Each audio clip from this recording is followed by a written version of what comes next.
Fala, meu povo! Seja muito bem-vindo mais uma vez. Chegamos aqui à sexta-feira e hoje nós vamos estudar Enfrentando os Registros da Vida. Eita, esses registros, cara, é exatamente os registros que Deus faz lá no céu. E você está perguntando como funciona então esse sistema aí de registro. Não é aqueles registros lá da torneira de casa lá não, né? Do banheiro não. É outro registro. Como é que é essa coisa aí? Explica Bom, aí. tem um texto, Apocalipse 20, verso 12, que eu quero que você acompanhe junto com a gente, que diz assim: Vi também os mortos, os grandes e os pequenos, que estavam em pé diante do trono. Então foram abertos os livros. Ainda outro livro, o livro da vida, foi aberto. E os mortos foram julgados, segundo as suas obras, conforme o que estava escrito nos livros. Eu acho legal porque, assim, eu já citei isso ao longo dessa semana. Essa é uma forma de Deus traduzir a sua palavra para a nossa linguagem. Claro. Eu entendo, assim, poxa, uma tecnologia, assim, anos-luz, eu vou colocar os né, de distância daquilo que nós conhecemos. Ele usou livros porque no passado, quando João, inclusive, era rolos, era a realidade do ser humano naquela época. Ele precisava trazer aquela visão dessa maneira, livros, né, registros. No original é rolos. Só que eu fico imaginando assim, um negócio holográfico, imagens, uma tecnologia que só lá na eternidade Deus consegue fazer. Tipo currículo, só a Exato. foto. E aparecer ali o registro. A questão é, independente de como isso é registrado, a Bíblia ela fala, usa o termo livros, e aqui eu gosto dos meus devaneios, tá? Essa questão do registro, não leva isso a sério. Mas assim, independente da forma que isso está sendo registrado, a gente tem que entender o seguinte, que existe o livro da vida, está escrito, e outros livros de registro.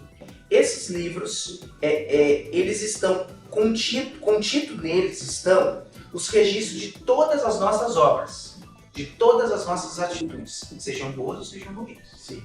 E elas serão a base, olha só, a lei de Deus é a base do julgamento, mas as nossas atitudes estarão ali em foco, em evidência. Mas é o livro da vida. E esse livro é o livro em que está registrado o momento em que eu aceitei a salvação em Cristo. Então, eu não vou dar spoiler para a próxima pergunta. Não, eu já vou fazer. Mas façam, porque eu quero já emendar. Todos sem exceção, então somos pecadores, e o que irá diferenciar os salvos dos perdidos nos livros do registro? Era isso que eu queria dizer. Vai lá, pronto. O nome, todos vão estar com seus nomes nos livros dos registros. Por quê? Vai passar a sua vida, vai passar a minha vida e lá vai ser julgado. Então a base da lei de Deus, os registros e aí vem a ação de Cristo. Então, de forma didática, é assim. Como existe no Código do Processo Civil, no Código do Processo Penal e etc., né? Para quem aí manja de leis e do direito, que não é a minha área. Você pega alguém que cometeu um delito, teve uma atitude. Então, a gente vai buscar na lei. O que a lei condena disso? Então, você tem lá, o artigo tal diz que isso é uma infração da lei. Então, você merece tal condenação, tal absolvição, etc. E aí vai ter julgamento. No caso nosso, tem a lei de Deus, a lei moral. Ela que dirige os nossos comportamentos. Contudo, então ele vai olhar na lei de Deus. Então essa atitude do Marcos infringe este mandamento. Logo, o salário do pecado é a morte, condenado.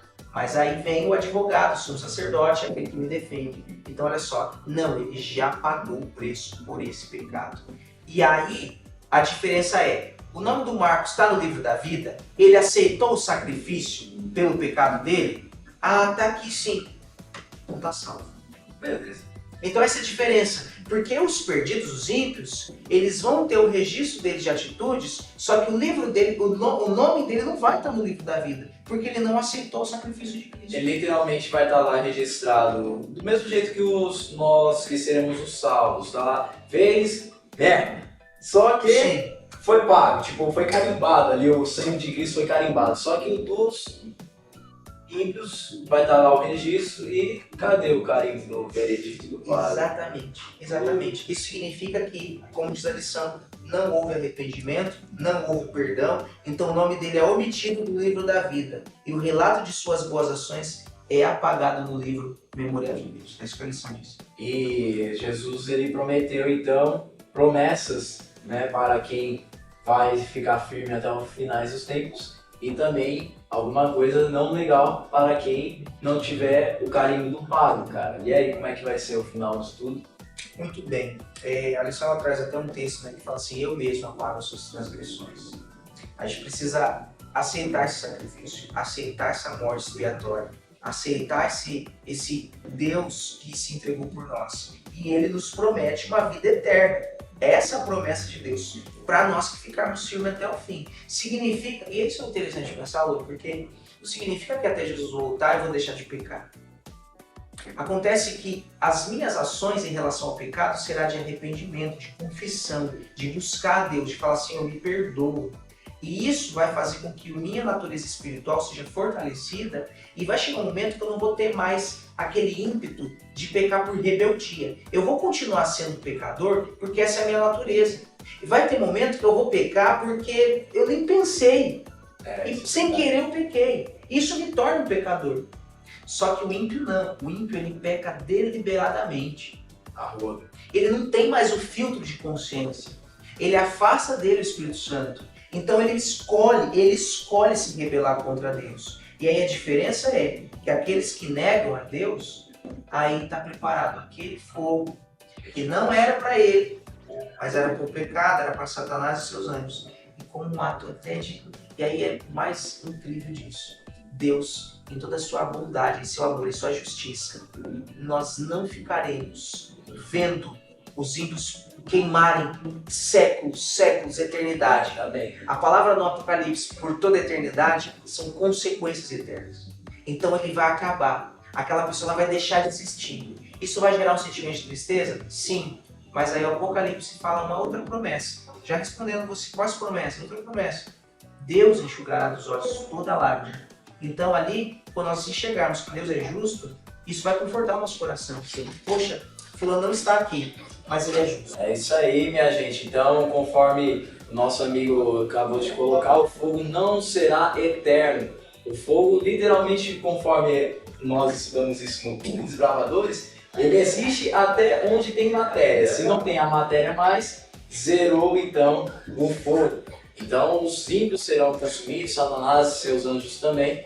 Mas quando eles forem realmente consumidos, o fogo não vai poder existir, porque a regra do fogo tem a matéria. Você sabe que tem a gente não vai conseguir citar aqui, mas eu quero te convidar a pesquisar. É um texto que ele vai falar das consequências eternas de Sodoma e Gomorra. Sodoma e Gomorra foi consumida, caiu fogo do céu. E lá fala que elas queimam eternamente. Por quê?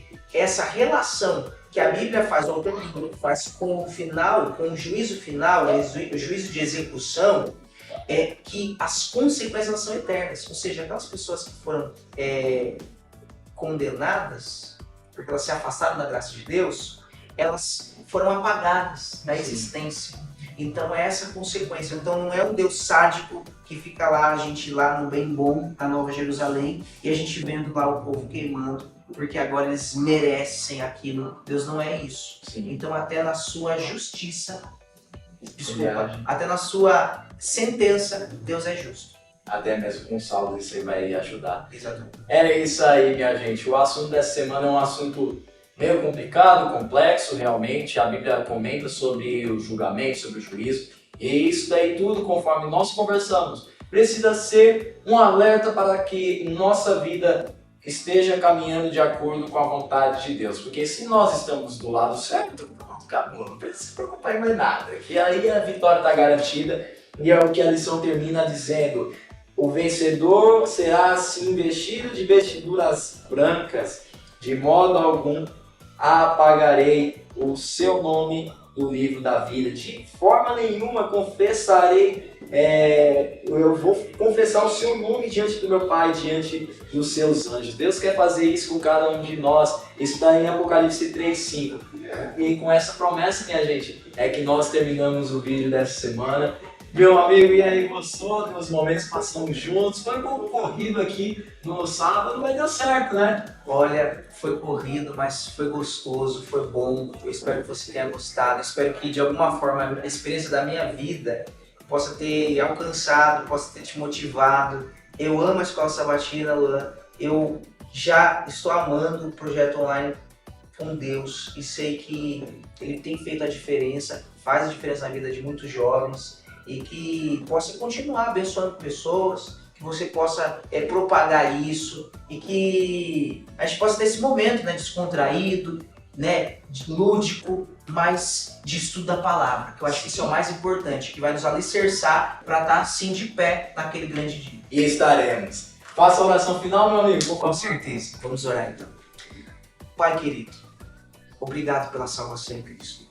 Obrigado, Senhor, porque nós temos hoje o privilégio de estudar a Tua Palavra e entender os Teus desígnios, os Teus planos para cada um de nós. Amém. Tira de nós, Senhor, o desejo de inclinação para o mal, de fazer aquilo que te desagrada. Coloca em nós, Senhor, o desejo de Te buscar, de Te adorar e de cada vez mais estarmos conectados com o Senhor. Amém. Permanece conosco, abençoe esse lindo projeto online com Deus, que nós possamos, Senhor, estar diariamente, 24 horas por dia, conectados contigo. Amém. Senhor, abençoe o jovem que está lá do outro lado, que está assistindo esse vídeo, que ele possa, Senhor, receber as bênçãos que o Senhor preparou e que naquele grande dia, nós não nos conhecemos, nós possamos estar juntos e depois poder lembrar desses momentos que passamos aqui nessa terra. Em nome de Jesus, amém. Amém, meu amigo. Vamos lá. Você não contava com uma surpresa agora no final do vídeo, certo? Não contava. Não contava. Gostaria de estar pedindo pra minha namorada trazer aqui. Olha só, hein? Isso foi pego de surpresa. Olha só, hein? Pego de surpresa. Camiseta. Não, e olha só, eu falei pra você que eu tinha uma dessa, né? Falei, logo quando você chegou que eu vi.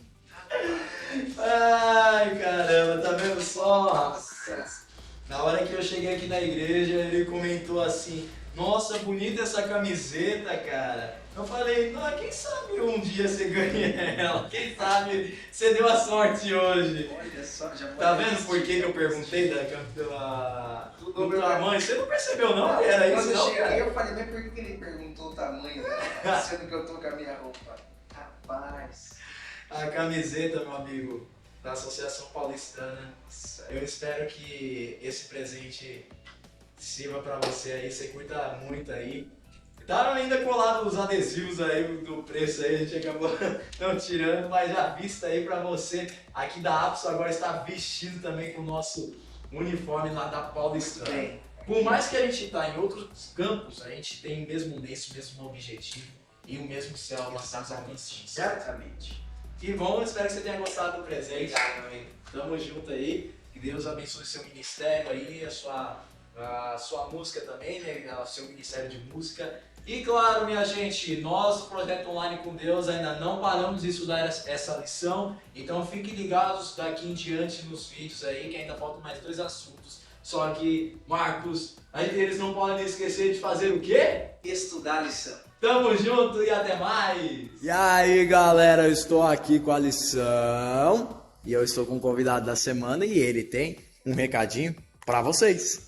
Olá, queridos, aqui é o Marquinho, o seu amiguinho. Queridos, você precisa estudar a lição e aproveite os espaços em branco para que você preencha a sua resposta e também grife os seus textinhos preferidos. É isso aí, tamo junto, eu e o Marquinhos essa semana, é nóis! É nóis, um abraço!